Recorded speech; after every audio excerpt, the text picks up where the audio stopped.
যেহেতু তাফসীর মাহফিলের কথা, আমরা তাফসীর আকারে কথা বলছি, এবার খেয়াল করে মেলাবেন নিজের জীবনের সাথে। বিশেষ করে মেয়েরা যেহেতু বেশি এসেছে, আমি আয়াতও পড়েছি ওই রকম। এখানে আল্লাহ 7টা দুনিয়ার জিনিসকে নারী আর পুরুষের জন্য লোভনীয় আকর্ষণীয় করিয়ে দিয়েছেন। এটার প্রতি আসক্তি, এটার প্রতি ভালোবাসা, মায়া মহব্বত, এই 7টা জিনিসের প্রতি তামাম দুনিয়ার মানুষের আছে।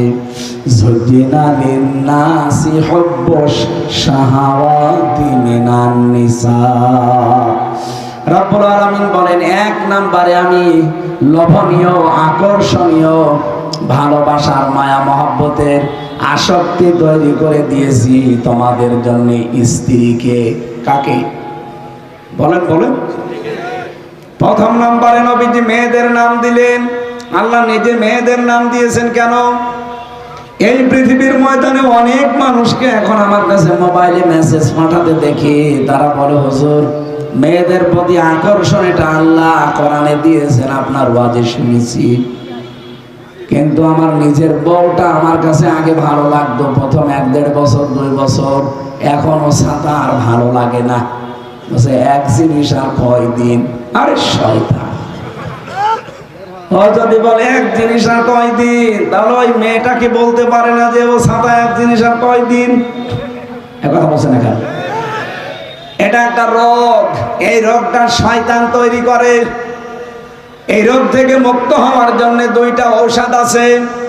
আমি জানি এখানে এই রোগে বহু রোগী বসে আছে, নিজের বউ ভালো লাগে না, অন্যেরটা দেখলে আনন্দে পাগল হয়ে যায়। এরকম রোগ আছে কার কার? হাত তোলেন তো। ঠিক আছে, না ওইটা তার কাটা আছে। এই ঔষধটা এখনই আপনাকে নেওয়া লাগবে এবং গ্রহণ করা লাগবে। ঔষধ কোরআনে কারীমের সূরা নূর 30 নম্বর আয়াতে আল্লাহ 1500 বছর আগে রোগের ঔষধ দিয়েছেন। যাদের নিজের বউ ভালো লাগে না, অন্যেরটা দেখলে ভালো লাগে, তাদের জন্য আল্লাহ জানিয়েছেন উল্লিল মুমিনিনা ইয়াগুদ্দু মিন আবসারিহিম ওয়া ইয়াহফাযু ফুরুজাহুম যালিকা আযকা লাহুম। হে নবী, আপনি মুমিন নারী পুরুষদেরকে বলেন তারা যেন পরনারী থেকে নিজের চক্ষুকে নিম্নগামী করে। 2 নম্বরে লজ্জাস্থানের হেফাজত করে। এটাই হচ্ছে পবিত্র পদ্ধতি। এদিকে তাকান। এই রোগটা যেহেতু এখন সারা পৃথিবীতে এদের রেকর্ড হচ্ছে, কিন্তু সারা দুনিয়া যাচ্ছে। বাংলা ভাষাভাষী অন্তত যারা তামাম দুনিয়াতে আছে, সবাই এখন এটা লাইভ দেখছে। আমি সবাইকে উদ্দেশ্য করে বলছি, এই রোগ যাদের আছে, নিজের স্ত্রী প্রথম ভালো লাগতো, এখন আর ভালো লাগে না, অন্যটা দেখলেই কেমন যেন মনের ভেতরে আনসান করে। এই লোকের মনে হয় বেশি করে। যাদের মেহেরপুর থেকে এসেছে হাঁটতে হাঁটতে, একটু কষ্ট বেশি হয়েছে। আমার ভাইরা একটু খেয়াল করেন তো, কোরআনের প্রথমে শব্দটা আল্লাহ পাক বলেন প্রথম তোর নজরটাকে নিম্নগামী করবি। সুতরাং আমি সহ যত মানুষ এখানে, সে হুজুর হোক আর খেজুর হোক, সবাইকে বলছি, মেয়ে লোক যদি দেখেন সামনে, শয়তান আপনাকে আকর্ষণ করিয়ে দেখাবে, এটা কোরআন জানিয়েছে। এই জন্য এই মুহূর্তে সিদ্ধান্ত নেওয়া লাগবে, যেই হোক, শুধু 14 জন মহিলা বাদ দিয়ে। কয়জন? বলেন বলেন। নিজের মা, নিজের মেয়ে, নিজের বোন, আপন বোন, নিজের ফুফু, নিজের খালা, এরকম 14 জন সূরা নিসার 21-22 নম্বর আয়াতের তাফসিরে পাবেন। এই 14 জন মহিলা বাদ দিয়ে দুনিয়া যে মহিলাই হোক, ওর দিকে যদি নজর পড়ে যায়, সঙ্গে সঙ্গে চোখ নামানো লাগবে। এই আইন কার? এটা শুধু আইনে না, এটা নির্দেশ। 2 নম্বরে লজ্জাস্থানকে হেফাজত করা, এটা যদিও কঠিন, তারপরও আল্লাহর ভয়ে চেষ্টা করা লাগবে। খুব বেশি দিন না, মাত্র 15 দিন। এটা আপনি একটু চেষ্টা করেন, 15 দিন পরে দেখবেন একটা অনির্বচন সুখ আল্লাহর পক্ষ থেকে আপনার ভেতরে এসে যাবে। অনির্বচন সুখ বোঝেন? আপনারা কি ঘুমিয়ে গেছেন? পাখির বাচ্চাদেরকে আটক করার জন্য মা পাখিটা নিজের এই যে ডানাগুলো এভাবে বিছিয়ে দেয়, বিছিয়ে দেওয়ার পরে ফল করে দেয়। এর নিচে বাচ্চারা যাবার পরে দেখবেন একটা কিচির মিচির আওয়াজ দেয়। কি দেখেননি? মুরগির বাচ্চা, মুরগি যদি সিল থেকে বাঁচানোর জন্য এভাবে ডানাটা বিছিয়ে ফল করে দেয়, ওর নিচে বাচ্চাগুলো যে দেখবেন একটা আওয়াজ দিচ্ছে। বাংলায় এটাকে বলা হয় অনির্বচন সুখ। এটা এমনি এমনি পাওয়া যায় না, কারণ মায়ের এই যে ডানাটা, মায়ের এই পাখাটা, এর ভেতরে যে পর আছে, পালকের ভেতরে যে ছোট্ট ছোট্ট কুয়া রুয়া যাই বলেন আছে, একটার সাথে যখন আরেকটা মিলে যায়, তখন একটার সাথে আরেকটা মিললে ওই নিজের নিচে যারা আছে তাদের এই পিঠের উপরে, মাথার উপরে একটা আলতো আলতো লাগে। আলতো ছোঁয়া লাগার কারণে একটা যে কাতো কুতো বলে বাংলায়, এরকম কিছু ঘর্ষণ লাগে। মুফাসসিরিন ইকরাম এই উদাহরণটা এখানে নিয়ে এসে জানিয়েছেন, আপনি যদি সত্যিই নিজের লজ্জা স্থানকে, মন চাচ্ছে, সময়ও আছে, সুযোগও আছে, এরপরেও যদি নিজের লজ্জা স্থান হেফাজত করে কেউ রাখতে পারে, 2 নাম্বার চক্ষুকে যদি সত্যিই নিম্নগামী করতে পারে, এটাই যেহেতু সর্বোত্তম পদ্ধতি এবং পবিত্র হওয়ার আল্লাহর নিয়ম। যেন এই দুইটা যদি সত্যি কেউ মানতে পারে, 15 দিনের পরে আপনি দেখবেন আলাদা সুখ আপনাকে আল্লাহ দিয়ে দিয়েছে। আমি সব যারা এখানে আছি, এইটা আজকে থেকে নারী পুরুষ সবাই যেন মানতে পারি, বলেন আমিন। মেয়েদেরকে আল্লাহ বলেন আমি আকর্ষণ তৈরি করে দিয়েছি তাদের প্রতি। এটার একটা পরীক্ষা। এই পৃথিবীতে নবীজি ইন্তেকালের আগে 2টা জিনিস রেখে গেছেন আমাদের জন্য মহা পরীক্ষা হিসাবে, একটা মেয়ে লোক আর একটা জমি জায়গা। আপনি এখন দেখেন যত সমস্যার মূলে কিন্তু এই 2টা। এই জন্য এই 2টার ব্যবহার যারা পরিমিত করতে পারবে, মহান আল্লাহ এখানে পুরস্কার ঘোষণা দিয়েছেন 3টা। জোরে বলেন সুবহানাল্লাহ। মেয়েদের পরিমিত ব্যবহার বলতে তাদের পর্দায় রাখা লাগবে, তাদের যে হক আছে হকগুলো আদায় করা লাগবে। আমার যেহেতু 7টাই বলা উদ্দেশ্য না, প্রথমটা আমি বললাম, এরপরে পুরস্কার গুলো বলছি।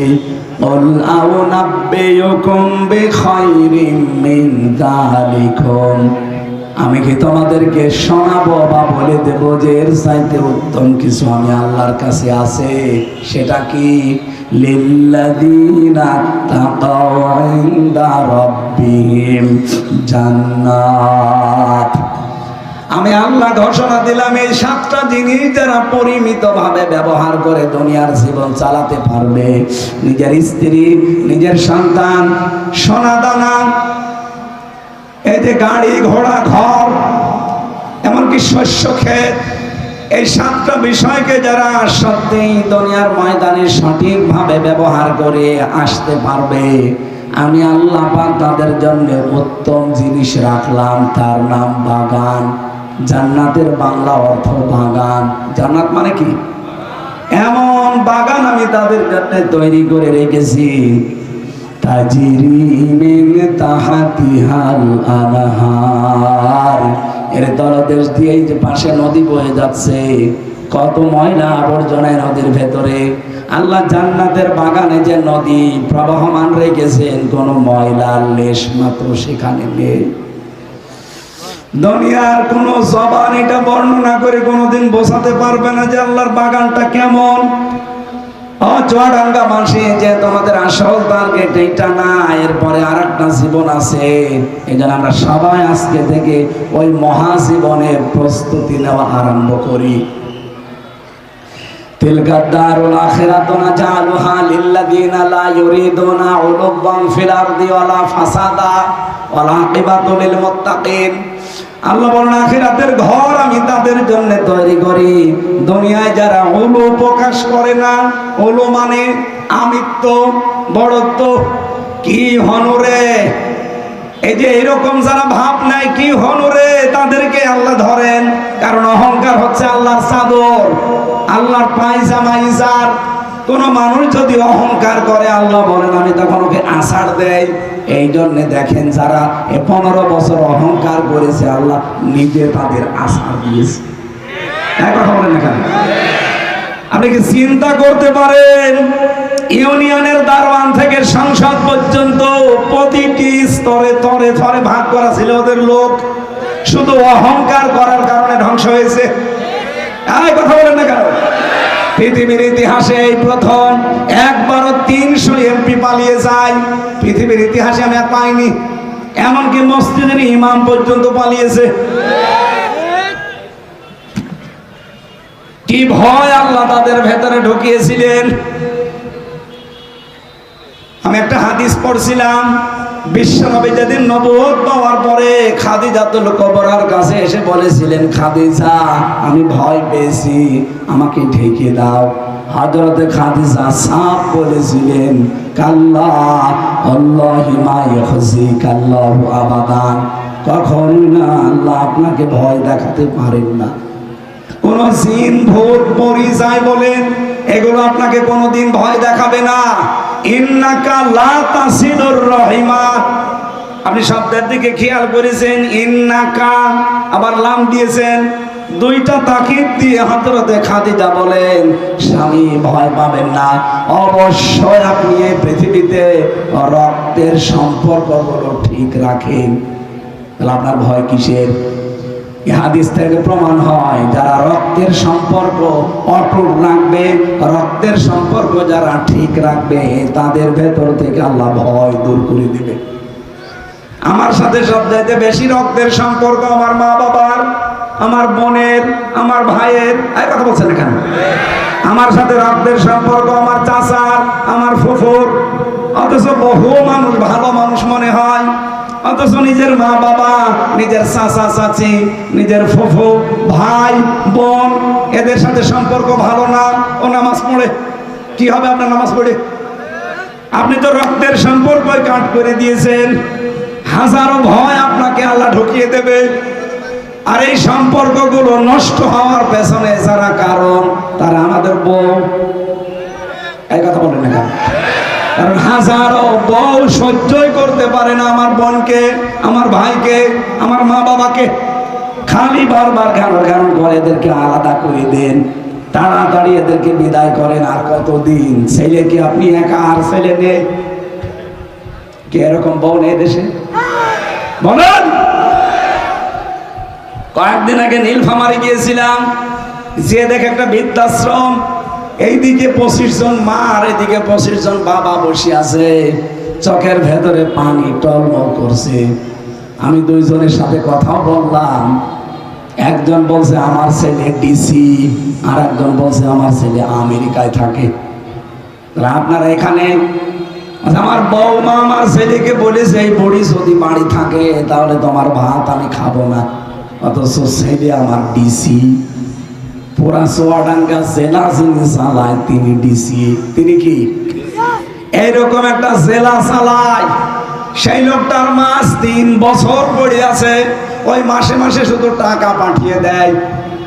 ওই মেয়েটা দেখলাম চোখের ভেতরে পানি, অঝর নয়নে কাঁদতেছে। মুরব্বী মানুষ তো প্রায় 75 বছর বা 85 বছর বয়স তো হবেই। আমার হাত ধরে বলছে, বাবা আমার জীবনটা আমি আর রাখতে চাই না, মনে হয় আমি যেন মারা যাই। শেষ বয়সে একটু নাতি নাত করে নিয়ে থাকবো, কিন্তু আমার বৌমার কারণে পারলাম না। মেয়েরা যারা এখানে বসে আছে, অনেকে মনে করে নামাজ পড়া, রোজা রাখার, কালো বোরকা পরায় মনে হয় ইবাদত। এজন্য দেখেন সব কালো বোরকা পরে এসেছে, অথচ মেয়েদের মনের ভেতরে হিংসা ভরা। আপনি নিজের মা বাবা হলে কোনোদিন আলাদা করে দিতে বলতে পারতেন? হ্যাঁ, কথা বলেন না কেন?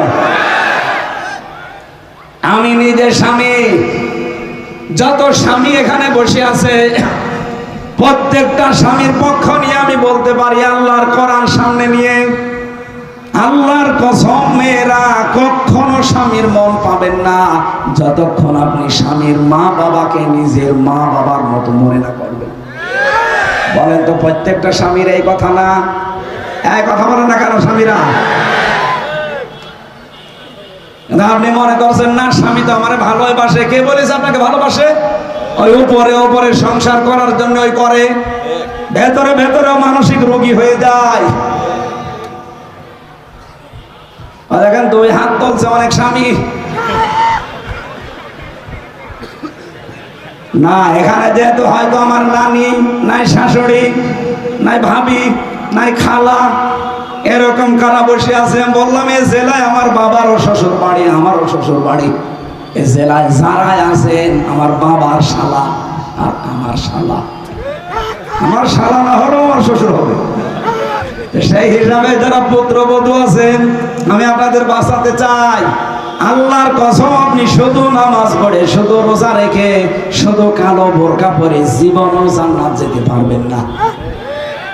স্বামীর মা বাবাকে যতদিন পর্যন্ত নিজের মা বাবার মতো মনে করে ব্যবহার না করবেন।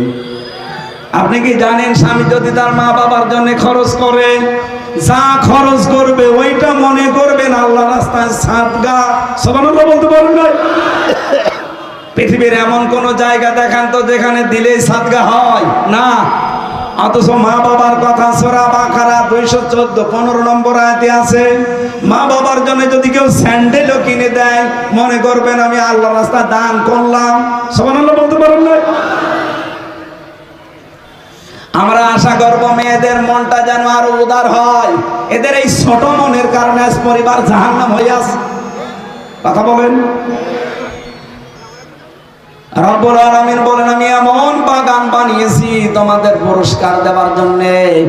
এই ব্যবহারগুলো দুনিয়ায় যদি করে আসতে পারো, আল্লাহু ইনদাহু হুসনুল মাআব, আমার কাছে উত্তম বাসস্থান আছে। তার ভেতরে প্রথম যে বাগানটা বানিয়েছি ও বাগানে তলদেশ দিয়ে নদী আর নহর প্রবাহমান। এমন বাগান, 4টা মদের নদী থাকবে, দুধের নদী থাকবে, শারাবে তহরের নদী থাকবে। রব্বুল আলামিন স্বচ্ছ পানির নহর রেখেছেন। এই পৃথিবীতে কোনো নদী সাগর পাবেন না যেখানে ময়লা নেই। পাবেন আপনি? মাথা ভাঙ্গা নদীতে গোসলও করতে চায় না মানুষ, এত ময়লা যায় সারা জেলার। আল্লাহ বলেন এমন জান্নাত আমি বানিয়েছি, এই জান্নাতের ভেতরে যে নহর প্রবাহমান, সেখানে আপনি পানি পাবেন। খিতামুহু মিস্ক ওয়াফি যালিকা ফালিয়াতানাফাসিল মুতানাফিসুন ওয়া মিজাজুহু মিন তাসনিম। এই তাসনিম শব্দের ব্যাখ্যা ইবনে কাসিরে আছে। মুফাসসির বলেন এমন একটা পানি, এ বাংলাদেশ সহ বিশ্বে এখন সবচাইতে দামি পানির নাম অ্যাকোয়া ক্রিস্টালা। এটা নিতা আম্বানি খায়। মাত্র এই যে এতটুকু একটা বোতল, এই বোতলে যা পানি ধরে, এই বোতলের দাম বাংলাদেশের টাকায় 51 লক্ষ টাকা। এই পানি ওই মহিলা খায়। স্বর্ণের গোড়া ওর ভেতরে মিশানো থাকে।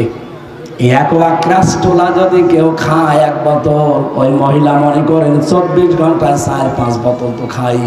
তার মানে প্রতিদিন 3.5 থেকে শুধু 4 কোটি টাকার ওর পানি লাগে। এটা খেলে নাকি চেহারায় বয়সের ছাপ পড়ে না। এই পানিটাও তো ওর জন্য নির্ধারিত করা 4-5 বোতল 7 বোতল করে।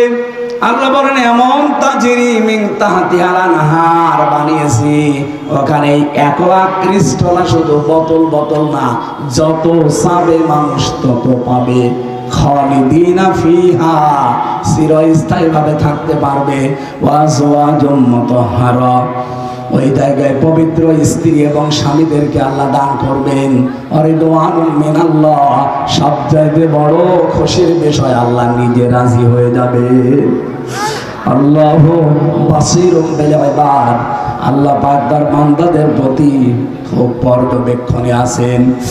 আল্লাযীনা ইয়াকুলুনা রাব্বানা ইন্নানা আমান্না। এবার 6টা গুণ অর্জন করা লাগবে এই 3টা পুরস্কার পেতে হলে। 1 নম্বরে যারা বলবে আল্লাহ আমরা ঈমান এনেছি, ফাগফির লানা যুনুবানা, আমাদের অপরাধগুলো মাফ করে দাও, ওয়াকিনা আযাবান নার, জাহান্নামের আগুন থেকে আমাদেরকে বাঁচাও। চুয়াডাঙ্গাবাসী আত্মীয় স্বজনের সাথে সম্পর্ক আমাদের, এই জন্য আপনাদেরকে একটু বেশি ভালোবাসি। জাহান্নাম থেকে বাঁচার জন্য পৃথিবীতে একটা রাস্তা আছে। কয়টা?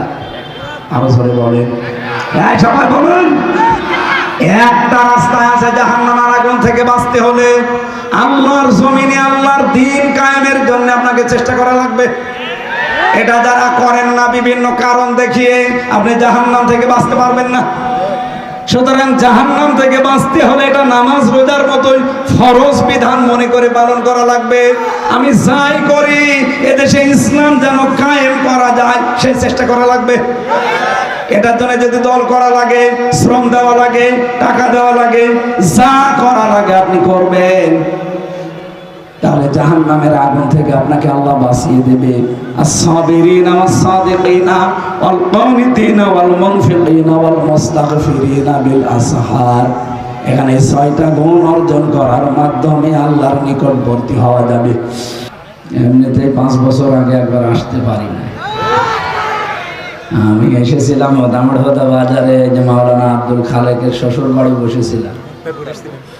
সে রাত 10টা পর্যন্ত আপনাদের মাননীয় সাবেক অবৈধ এমপি, অবৈধই তো নাকি, কারণ 3বারে যারা এমপি হয়েছে এরা আসলে অবৈধ, কারণ আমরা তো ভোট দেইনি।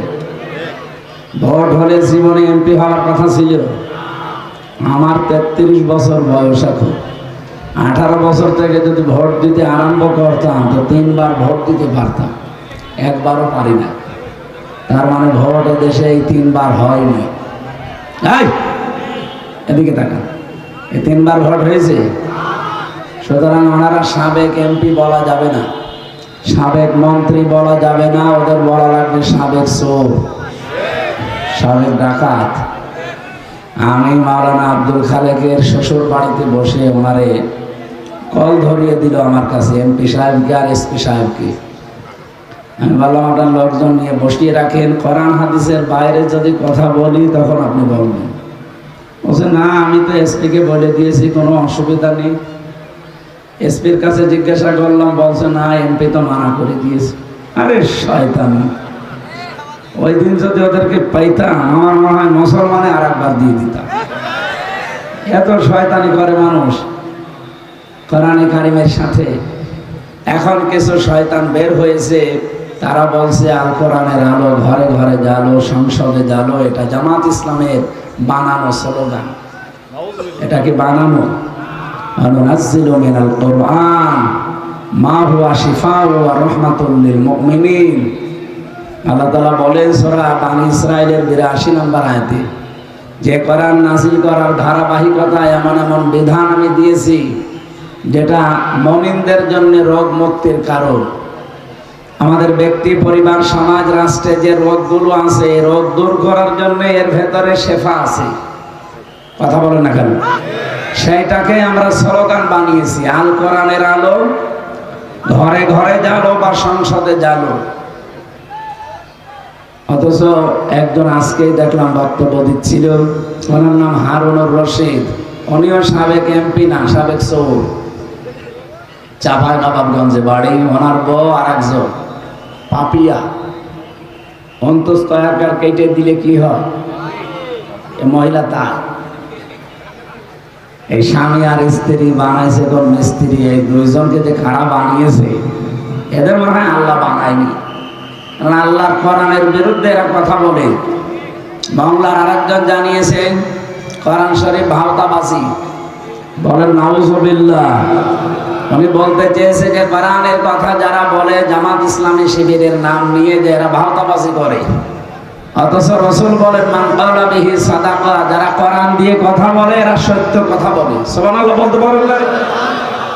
এই জন্য এই মাসলুম দলটা শহীদ জিয়া যেটা বানিয়েছিলেন, তার মন এবং মননের বাইরে গিয়ে এই সমস্ত বক্তব্য, কোরআন বিরোধী, আল্লাহ বিরোধী, রাসূল বিরোধী কথা যারা বলছেন, আপনারা কিন্তু এদেশের ইসলামপন্থী মানুষদেরকে, বিএনপি নামক এই দলটাকে জনগণের বিরুদ্ধে দাঁড় করিয়ে দিচ্ছেন।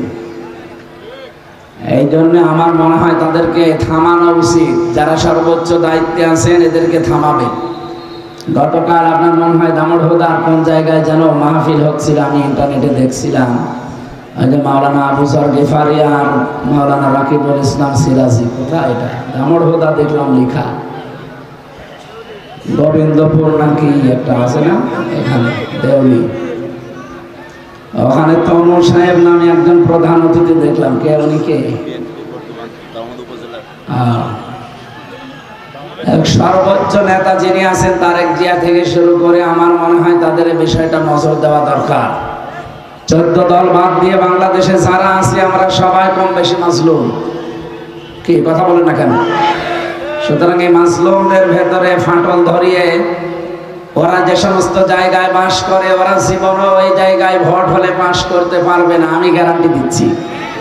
চাঁপাইনবাবগঞ্জে যেখানে ওখানে জনাব নুরুল ইসলাম বুলবুল, শিবিরের সাবেক কেন্দ্রীয় সভাপতি, তার যে জনপ্রিয়তা, তার যে কাজ কারবার, তার যে অ্যাক্টিভিটি, তার যে চরিত্র, তার ধারে কাছে ওই জায়গায় যিনি এই কথা বলেন যে কোরআনের আলো ঘরে ঘরে জ্বালো, এটা জামাত ইসলামের স্লোগান, এই লোকটার নেই। ওখানে সঠিক ভোট হলে আমার মনে হয়, আমার বিশ্বাস, জীবনেও নুরুল ইসলাম বুলবুলের সাথে পাশ করে পারবে না। এই কারণে এখন অন্যদিকে আশ্রয় নিয়েছে। উনি যদি পাশ করতে পারে আমি ওনার মিষ্টি খাওয়াবো। যান। দ্বিতীয় নম্বরে ঠাকুরগাঁও মির্জা ফখরুল ইসলাম আলমগীর স্যার, ওনার ওই জায়গায় শিবিরের সাবেক কেন্দ্রীয় সভাপতি দেলাওয়ার হোসেন, যাকে জিন্দা শহীদ বলা হয়, জালেমরা তার গরম করে তার লজ্জাস্থানে ঢুকিয়েছিল। পুরুষাঙ্গ নষ্ট হয়ে গেছে। ওনার রিমান্ডে যে ছিল যে অফিসার সঞ্জয়, ওই শয়তান আমার রিমান্ডেও ছিল। আমারে বলতো যে ওরে আমরা এইভাবে পিটিয়েছি। ওখানে দেলাওয়ার ভাইয়ের যে অবস্থান, ওনার যে জনপ্রিয়তা ইসলামের কারণে, কোরআনের কারণে, ওই জায়গায় যত প্রিয়, যত বড় দলীয় নেতা হোক, ওখানে দাঁড়ালে সে পাশ করতে পারবে না। এই কারণে অনেকের মাথা খারাপ হয়ে গেছে। এ বাগেরহাটে মংলার যে জুলফিকার আলী কোরআনকে ভাওতাবাজি বলে চালিয়ে দিয়েছে, তার আসনেও একই অবস্থা। বাংলাদেশে যেই জায়গায় দেখছে যে না এখানে আমাদের পারার মতো না, ওই জায়গা থেকে দেখেন কোরআনের বিরুদ্ধে সরাসরি তারা অবস্থান নিচ্ছে। এমনকি কিশোরগঞ্জে ফজলুর রহমান, এই লোকটা সাবেক ছাত্রলীগের কেন্দ্রীয় সভাপতি ছিল। হাসিনা তারে ওই জায়গায় অনুমতি দেয়নি। কারণ অনুমতি দেবে কি করে? সেখানে ওই যে সাবেক প্রেসিডেন্ট আব্দুল হামিদ, এই লোকটার বাড়ি ওখানে, ওনারে দেয়নি। এ কারণে উনি এখন দল পাল্টিয়ে বিএনপিতে যোগ দিয়ে উনি এখন ওই সে 71-এর ভাঙ্গা থালা বাজাচ্ছে। এ বাংলাদেশে এখন কিন্তু আর ওই শব্দগুলো মানুষ খেতে চায় না। হাসিনা একবার রাজাকার শব্দ বলে দেশ থেকে বিতাড়িত হয়ে গেছে। সুতরাং ওই শব্দ এখন আর সামনে যেন কেউ নিয়ে আসতে না পারে। এটিএম আজহারুল ইসলামকে রাজাকার বলে যারা মিথ্যা মামলা দিয়ে আটক করে রেখেছেন, আজকে তার রায় ছিল। আমিরে জামাত ডক্টর শফিকুর রহমান এই নির্দোষ এবং মাজলুম নিরপরাধ মানুষটার পক্ষে দাঁড়িয়ে ঘোষণা দিয়েছেন। আজকে 18 তারিখ, কালকে 19, 20 তারিখ। 20 তারিখের ভেতরে যদি তাকে ছাড়া না হয় উনি নিজে মাঠে নামবে। বাংলাদেশের কোন জাতীয় দলের, জাতীয় পর্যায়ের কোন নেতা একেবারে মেন যিনি, তিনি মাঠে নামে মিছিল করতে, মিটিং করতে আমি আজও দেখিনি। সুতরাং উনি যখন ঘোষণা দিয়েছেন না আমরা দেশটাকে অস্থিতিশীল বানাতে চাই না, আপনারা নিরপরাধ মানুষটাকে ছেড়ে দেন, কারণ আপনারা নিজেরাও জানেন যে এটা পুরাটা মিথ্যা কথা। এটা 13 সালে অলরেডি খালেদা জিয়া বলে দিয়েছে যে জামাত ইসলামের যাদেরকে ধরে এখন ফাঁসি দিচ্ছে, জেলে রেখেছে, সবগুলো বানোয়াট এবং মিথ্যা। আমার কাছে ভিডিও আছে, আপনি দেখেন। সুতরাং ওই সমস্ত কথাগুলো বলবেন না। খালেদা জিয়া আজ পর্যন্ত মুখে কলু পেটে বসে আছে, তারেক জিয়া একটা কথা বলে না, আর কথাকার কোন উটকা ফুটকা উল্টা পাল্টা লোক শুধুমাত্র এই হিংসার বশবর্তী হয়ে আর নিজেদের জনপ্রিয়তা পারে না, তখন অন্যদিকে কথা ডাইভার্ট করে ঘায়েল করতে চায়। এই জাতি আর এখন হাসিনার বানানো কোনো শব্দ নিতে প্রস্তুত না। সুতরাং আগামীতে খুব শব্দ চয়নের ক্ষেত্রে খুব সতর্ক থাকা লাগবে। যারা এগুলোতে আছেন আমরা আপনাদেরকে আহ্বান জানালাম। যদি এরপরও আপনি মনে করেন না ও আর কি আপনি বলছেন, পাকিস্তানের দিকে তাকান, ইমরান খান তেহরান, হ্যাঁ তেহরাক ইনসাফ পার্টি নাকি যেন নাম তার পার্টিটার, উনি পাশ করেছেন কিন্তু অনেক বড় বড় দলকে ওভারটেক করি, এমনি না। অথচ তার নির্বাচনের সময় দেখেছিলেন যে উপজেলা পর্যায়ে থানা পর্যায়ে কোনো অফিসও ছিল না। সেই লোকটা জনপ্রিয়তার কারণে যদি তার থানা উপজেলা কোনো অফিস নেই, কোনো লোকজন সেরকম ছিল না, অথচ দেখেন তিনি কিন্তু রাষ্ট্র চালিয়েছেন এত বড় বড় দল ওভারটেক করে। বাংলাদেশের পর্যায়ে এখন সেই জায়গায় গিয়ে দাঁড়িয়েছে, এদেশের 100 জনের 66 জন মানুষ এখন চাচ্ছে দেশে ইসলাম কায়েম হোক। এই জন্য নিবন্ধন অবৈধভাবে হাসিনা যেহেতু বাতিল করেছে, এটা ফেরত দেওয়া লাগবে। আর এই মাজলুম নিরপরাধ মানুষকে আমার মনে হয় আপনাদের যদি কপাল ভালো রাখতে চান ছেড়ে দেওয়া লাগবে। আমি এটা রাজনৈতিক মনে করে বলি নাই, বলেছি আমি একটা নিরপরাধ মানুষের পক্ষে দাঁড়িয়ে আমার ঈমান রক্ষার্থে। মান রাআ মিনকুম মুনকারান ফালিয়ুগায়্যিরহু বিয়াদিহি, কোন অন্যায় যদি কেউ দেখে সে যেন হাত দিয়ে প্রতিবাদ করে। যেহেতু আমাদের হাতের শক্তি এখন নেই, এজন্য আমরা মুখ দিয়ে বললাম। এরপরেও যদি কেউ মেনে নিতে না পারেন, সামনে এমন ঘৃণা আসবে জাতির, আপনি সেই ঘৃণার যে বর্বরতা এটা অন্তত সহ্য করতে পারবেন না। এই জন্য নরম ভাষায় বললাম, এটা রেকর্ড হচ্ছে, যারা দায়িত্বে আছে তাদের কানে যেন চলে যায়। আল্লাহ তাদের সম্মতি দান করে এই মুরব্বী মানুষটাকে আবার আমাদের মাঝে যেন ফিরিয়ে জীবনের শেষ কয়টা দিন এই আলো বাতাসে থাকার তৌফিক দেন। 3টা বছর আমি তার সাথে ছিলাম পাশাপাশি বিল্ডিংয়ে।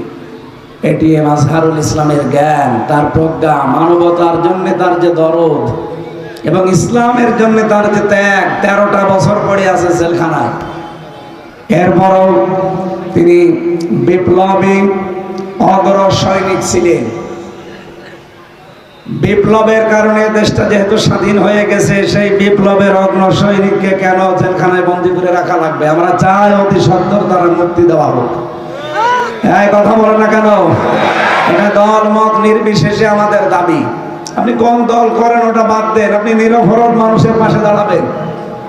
কারণ 3টা সাক্ষী দেখে দেখে তারে মামলার রায় দিয়েছে। একজন সাক্ষী দেখেছে 6 মাইল দূর থেকে, আর একজন দেখেছে 3 মাইল দূর থেকে, আর একজন দেখেছে 1.5 মাইল দূর থেকে। এই যদি হয় সাক্ষীর অবস্থা, সাক্ষী মানে কি? উপস্থিত। সাক্ষী মানে কি? উপস্থিত থেকে এই চোখে যেটা দেখা হয় ওইটার নাম সাক্ষী। আর তারা দেখলো 6 মাইল দূর থেকে, তার সাক্ষী নিয়ে আপনি ফাঁসি দিয়ে দেবেন? এটাকে এখন আগস্টের 5 তারিখের আগে পেয়েছে। লুৎফুজ্জামান বাবরকে যদি ছেড়ে দেওয়া হয় 17 বছর পর, আমরা জোরালোভাবে দাবি জানাচ্ছি এটিএম আজহারুল ইসলামকেও ছেড়ে দেওয়া লাগবে এবং দিতে হবে। চ্যানেলটি সাবস্ক্রাইব করে আমাদের সঙ্গেই থাকুন।